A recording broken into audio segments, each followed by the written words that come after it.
a VA loan's kind of a cool thing, and this isn't talked about a lot.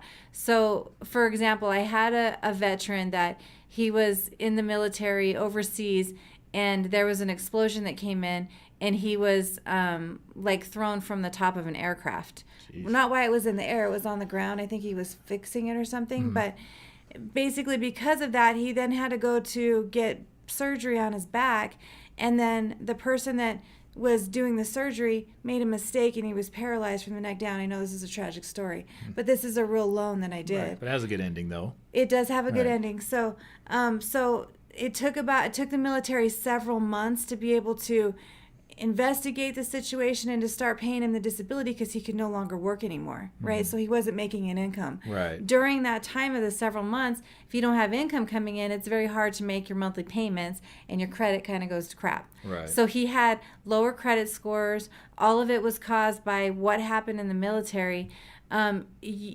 There's ways that, and I've done this for several people, that you can still get a loan if that's the case. So if something that happened within the military is the cause for your credit problems, then you can go for an exception to get a loan, even though your scores are way beneath what a lender would allow.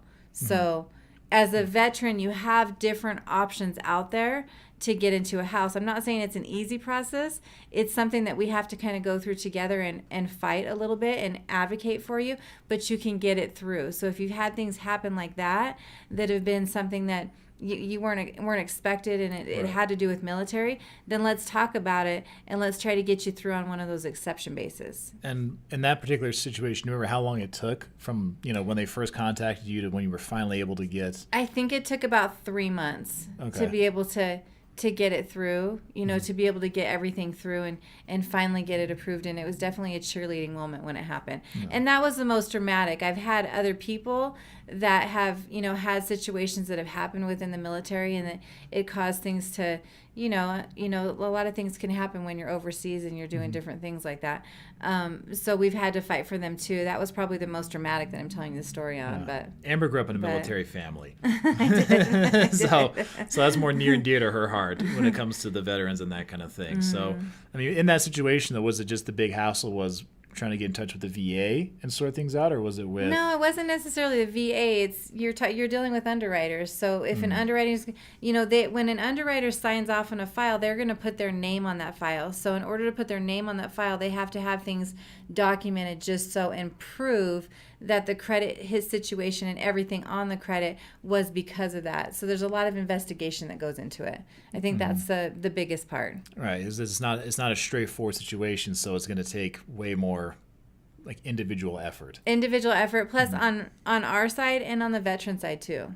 Yeah. To be able to get it through, because the veteran's going to have to pull paperwork. I mean, we can't ask for things like, that would violate HIPAA in any way. But we do need to have a lot of letters and explanations, and then they have to coincide with what's on the credit and stuff. So okay. So as far as anything else you want to say about so you're saying that for lots of veterans, that VA loan, they're more forgiving on the credit side.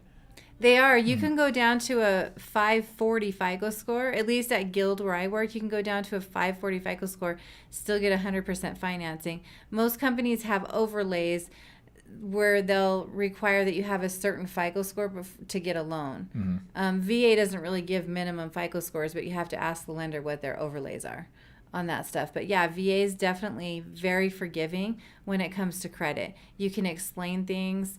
VA, thankfully, they've taken care of their veterans in the way that they give mortgages, because there is no other loan like it. It's 100% financing. You don't have any down payment. Well, obviously, it's 100% financing. Their rates are better than most other rates that are out there, and you don't have any mortgage insurance. If you're disabled, you don't even have, there's what's called a VA funding fee, but if you have disability through the military, that's waived too. So there's a lot of benefits to a VA loan. What is the percent of disability you have to have? I believe it's even just 10%. So really? Between 10 to 100%, you can be waived on that. Oh, okay. Pretty cool. Yeah, that's pretty amazing. Amber's done lots and lots of VA loans in the 20 years you've been doing this. I know, that's making me sound old.